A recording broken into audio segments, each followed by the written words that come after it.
Hi, you're watching Tennis Master in this review of the new Babolat Pure Drive 98. So recently released as part of the 10th generation lineup.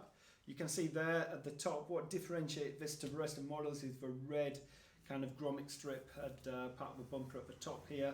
Comes out in the grommets down below here, a little bit more red on the logo on the 98 font there. So slightly different. But ultimately still retaining the same cosmetic as your kind of standard Babolat Pure Drive range. Now, where's this going to sit in the range? Well, you've obviously got your Pure Drive at 100 square inches. This is going to suit those players. This one's 305, and it's got slightly, so 305 grams, so a little bit more weight to it. Obviously, it's a 98 square inch racket head as opposed to 100, so you've got a 2% smaller racket head. And it's also a slightly thinner beam as well. So this is a 21 mil. It moves up to 23 in the middle and then back down to 21. So it kind of fattens out in the middle, which again allows for more power where you need it, and then keeping the flex at either side to keep it a little bit more arm friendly. The Pure Drive 100 is 26, 23, so slightly wider on the frame, which again is going to give you more power, but is going to make it less arm friendly. So you get a slightly more flexible arm friendly racket in the 98. In terms of the technology, it's pretty much the same. You've got the HTR system, which is high torsional rigidity. So if you know about the Wilson Clash, that's got very high rotational flex, which makes it very arm friendly, but you lose power from that. So again, with this is very rigid, very solid, which is going to give you maximum power. It's got the SMAT technology built into the graphite. So again, that's kind of building vibration dampening properties into the graphite, which kind of takes the edge off the stiffness of the frame.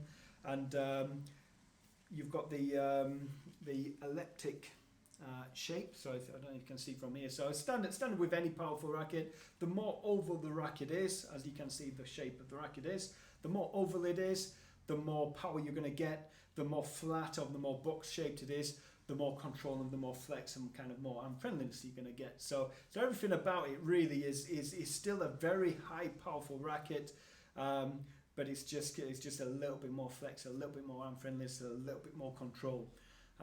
It's designed for high performance players. So if you're playing at a high level, it might be a kind of college player or really high level club player. This is going to be a great option. Players who like to come forwards and attack and play at the net a bit more, they're going to probably find this a little bit better than the Pure Drive 100.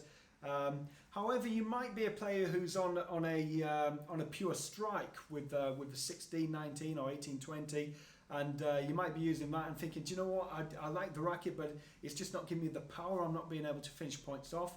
Then this would be a good option from that. So I would say it would kind of sit nicely between a pure strike and a Pure Drive 100. This kind of sits nicely in between. So if you're after a bit more control and you're on the Pure Drive 100, check this out. Also, if you're on the Pure Strike 1619, 1820 and you want a little bit more power, again, this would be a good racket to check it out.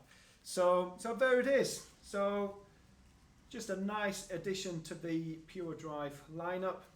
Hope that gives you a bit more information about what it is, how it plays and who it would suit. So again, looking at pros and cons. Pros, absolutely power.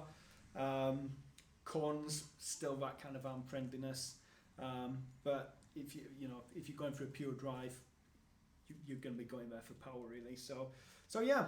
Thanks for watching, guys. Make sure you click the subscribe button, give it a like, and I'll see you soon. I will be doing a review of the new Pure Aero 98, which is obviously your Alcaraz racket, so stay tuned for that one coming soon. Okay, thanks for watching.